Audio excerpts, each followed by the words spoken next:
السلام علیکم ورحمۃ اللہ وبرکاتہ۔ اللہم صلی علی سیدنا محمد وعلی آل سیدنا محمد کما تحب و ترضی لہ۔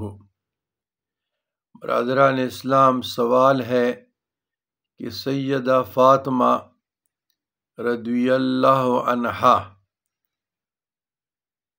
ہم تو کہیں گے سلام اللہ علیہا، کا جنازہ کس نے پڑھایا تھا؟ بینوا و توجروا۔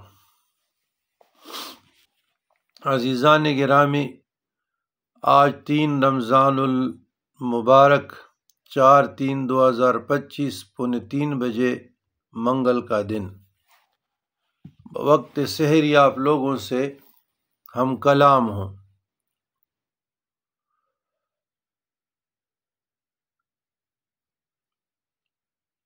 اہل سنت الجماعت کی تحقیق کی روشنی میں جہاں ہم سینکڑوں کتابیں کنگالتے ہیں، وہ کتب تاریخ کے ہو یا حدیث کے ہو، تو وہاں سے ہمارے مطالعہ میں یہ بات آتی ہے کہ سیدۃ النساء العالمین فاطمۃ الزہرا سلام اللہ علیہا کا جنازہ امیر المومنین والمسلمین ابو بکر صدیق رضی اللہ تعالیٰ عنہ نے پڑھایا تھا۔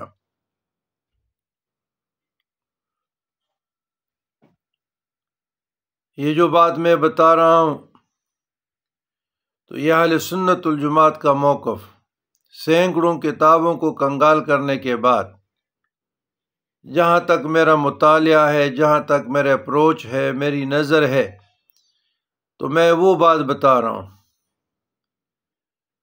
دوسری طرف اہل تشیع کا، جب ہم ان کے بکس کو، ریفرنس کو، تاریخ کو کنگالتے ہیں، مطالعہ میں لاتے ہیں، تو وہاں سے بھی ان کے پاس تکڑے دلائل ہیں، اور وہ کہتے ہیں کہ سیدہ فاطمہ کے وصیت کے مطابق رات کی تاریکی میں اس کا تدفین ہوئی ہے اس کی، اور چند گھر کے کچھ خاص لوگ تھے، اور جناب امیر المومنین والمسلمین امام المشارق والمغارب علی المرتضیٰ کرم اللہ وجہ الکریم نے ان کا جنازہ پڑھایا تھا۔ تو ایک طرف اہل سنت الجماعت کا موقف ابو بکر صدیق رضی اللہ تعالیٰ عنہ، اور دوسری طرف جو موقف ہے اہل تشیع کا، تو وہ جناب علی المرتضیٰ کرم اللہ وجہ الکریم نے خود نکاح پڑھائی اور تدبین کے، اور اس میں کچھ لوگ تھے۔ اب اہل سنت والجماعت اور اہل تشیع کے درمیان بہت سے مختلف یہ مسائل ہیں، اور بہت مسائل مشترک بھی ہیں۔ تو اب بات یہ ہے کہ ہمارا معاشرہ بدقسمتی سے متحمل نہیں ہو سکتا۔ ہمارے معاشرے میں فرسٹریشن ہے، علم نہیں ہے، تحقیق نہیں ہے، ریسرچ نہیں ہے۔ اگر ابھی میں نے لب کشائی کی، آگ لگ جائے گی،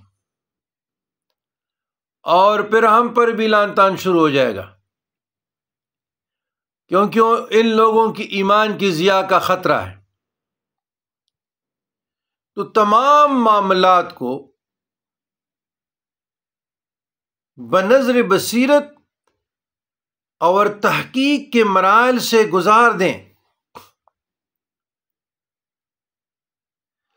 تو سارے معاملات، وہ حدیث فدق ہو، حدیث کرتاس ہو، ایمان ابی طالب ہو، والدین مصطفیٰ ہو، قطعی طور پر قرآن سے اہل بیت اطہار کی افضلیت کی دلیل ہو، اس میں یہ لوگ ڈنڈیاں مارتے ہیں۔ تو بہرحال میں نے دونوں موقف آپ کے سامنے رکھے اور اس کے ریفرنس میں انشاءاللہ اس ویڈیو کے اوپر مضامین لگاتا ہوں، ادھر آپ پڑھیں اور مستفید ہو جائے، اہل سنت الجماعت کی تحقیق سے بھی اور اہل تشیع کی تحقیق سے بھی، اور کتابوں کو پڑھتے رہو۔ دیکھیں، آپ پڑھیں گے جس طرح ہم پڑھتے ہیں، آپ پڑھیں گے، کتاب آپ کے ساتھ ہوگی تو آپ کسی نتیجے پہ پہنچیں گے، اس کا جواب دیں گے۔ اب ایک آدمی نے مثلا مجھے کہا کہ شاہ احمد رضا محدث بریلوی رحمۃ اللہ علیہ کے مطابق انگریزوں کے ایجنٹ تھے، تو میں ہنس رہا تھا۔ میں نے کہا یار، بہت ایسے علماء دیوبند کے کتب بھی ملتے ہیں کہ انگریزوں سے اس زمانے میں اس کو 5 روپے آتے تھے، تو وہ کس کے ایجنٹ تھے؟ تو بات یہ ہے کہ سنی سنائی ہوئی باتوں پہ دیکھیں، احمد رضا محدث بریلوی رحمۃ اللہ علیہ 1000 سے اوپر کتابوں کے مصنف، عاشق رسول، فقیہ، محدث، مفسر، ریاضی دان، عارف باللہ، شیخ طریقت، شیخ المشائخ۔ اسی طریقے سے دوسری سائڈ سے بھی مثلا مولانا اشرف علی تھانوی رحمہ اللہ 800 کتابوں کے مصنف۔ تو یہ بات نہیں ہے کہ ہم بغیر تحقیق کے آنکھیں بند کر کے، تو یہ جنت کے ٹھیکیدار ہم نہیں ہیں۔ تو بات یہ اعتدال میاں روی کا راستہ لے لیں، اور ہم تو صوفیاء ہیں، لیکن شریعت حجت ہے، شریعت حجت ہے، تو یہ علماء کرام مفتیان عظام کا احسان عظیم ہے کہ آج جو میں بول رہا ہوں تو یہ ان کا عظیم ہے کہ انہوں نے ہمیں اتنا قابل کیا کہ 2 لفظوں کے بولنے کے قابل ہے۔ تو سچی بات یہ ہے کہ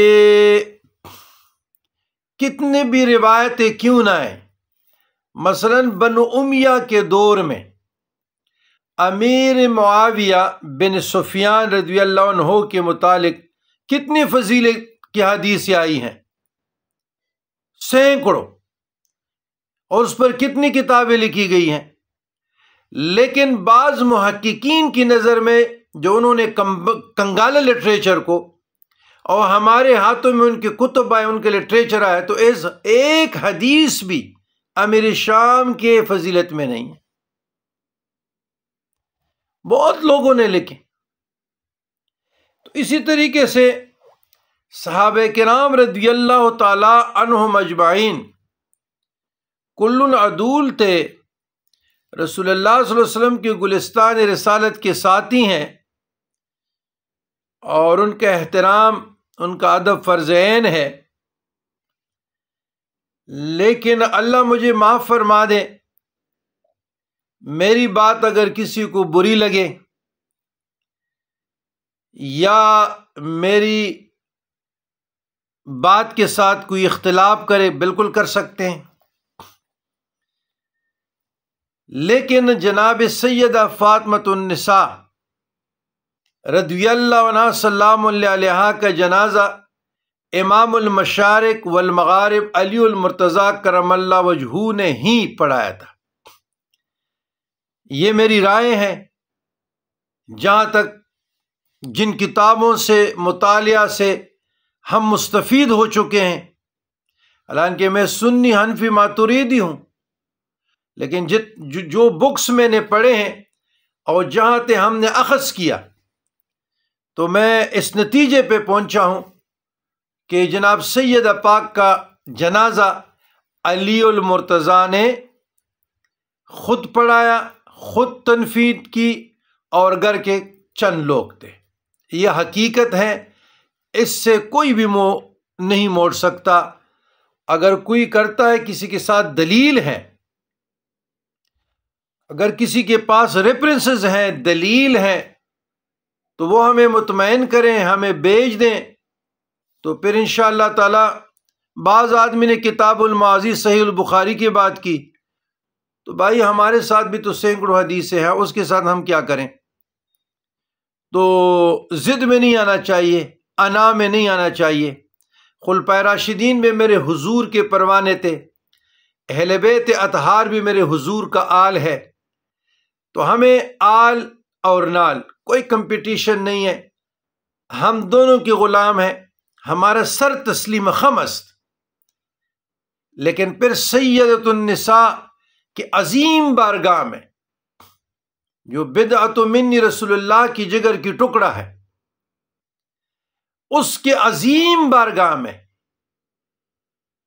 کم از کم ادب سے کہتا ہوں، میرا سر تسلیم خم است۔ اور اس دنیا میں بھی اور روز آخرت میں بھی میں سیدہ پاک سلام اللہ علیہ کے بارگاہ عظیم میں انتہائی ادب کے ساتھ، عجز انکساری کے ساتھ درخواست پیش کرتا ہوں کہ اپنے بابا سے ہماری شفاعت کروا دیں، بس ہم پہ راضی ہو جائے، ہمارے آل اولاد پہ راضی ہو جائے، ہمارے تمام مریدین متقدین پہ راضی ہو جائے۔ اور صحابہ کا بھی یہی دستور تھا کہ حضور کے پاس سفارش کا ایک ہی ذریعہ تھا، اور وہ سیدہ پاک۔ تو مجھے حیرت ہے اور ان لوگوں پہ افسوس بھی ہے کہ باغ فدق میں ایسے ایسے جملے، کلام، زد بازی، ہٹ درمی، انا و ضد کہ ایمان سے خارج ہو گئے۔ ایمان نہیں رہا جب تک توبہ نصوحہ نہ کرے سیدہ پاک کی بارگاہ میں اور اللہ سے معافی نہ مانگے۔ یہ ادب کا مقام ہے اور بہت عظیم بارگاہ ہے، تو کم از کم سیدہ پاک سلام اللہ علیہا کے بارے میں سوچ سمجھ کر منہ سے الفاظ نکالنی چاہیے، سیرت کے حوالے سے ہو، صورت کے حوالے سے ہو۔ یاد رکھیے گا کہ روز قیامت پھر آپ لوگ پچھتائیں گے۔ اللہم صلی علی محمد وعلی آل محمد وبارک وسلم۔ ربنا ظلمنا انفسنا وان لم تغفر لنا وترحمنا لنكونن من الخاسرین۔